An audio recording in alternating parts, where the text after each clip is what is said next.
My father in 1934 was working on the docks, and he was involved in the 1934 strike. And they'd been having a tough time on the waterfront there. The ship owners and the employers built a big stockade over at Pier 145 in Wilmington.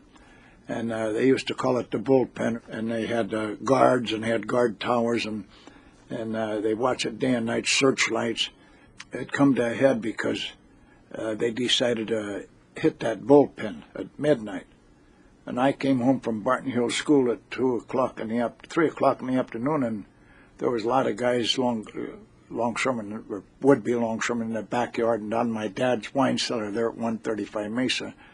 And I went down the basement, and they were making weapons. And then my dad saw me, and he said, "You don't belong here, get the hell out." And he chased me out. And at midnight, they all hit that bullpen over at 145.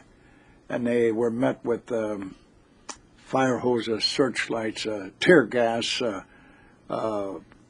special armed guards, I guess, and police and detectives.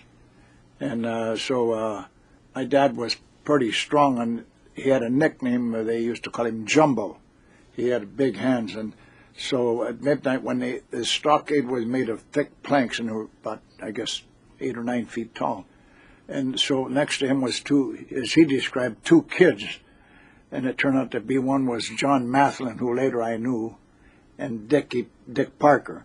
And they were trying to get in there, so they couldn't. So my dad said he told his kids, "Get out of the way." And he broke a couple of them timbers off and was pulling them off.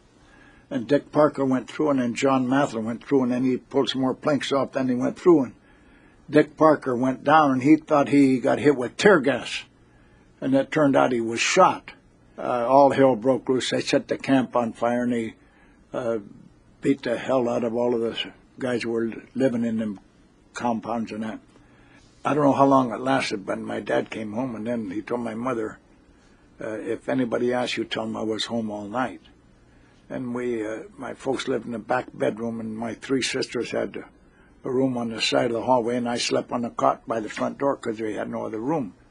And at 5 in the morning, 3 touring cars pulled up, and they knocked on the door, and my mother went to the door, and they wanted to come in, and she said, "Well, let me go put a bathrobe on."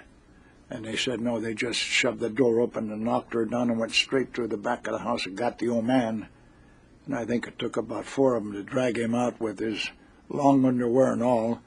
They threw him in a touring car, and we didn't know where he went. So it took us a couple of days to find out that they took him at the Lincoln Heights jail. And in the meantime, another guy had been shot named Knutson. So that brought the strike to a head pretty doggone fast.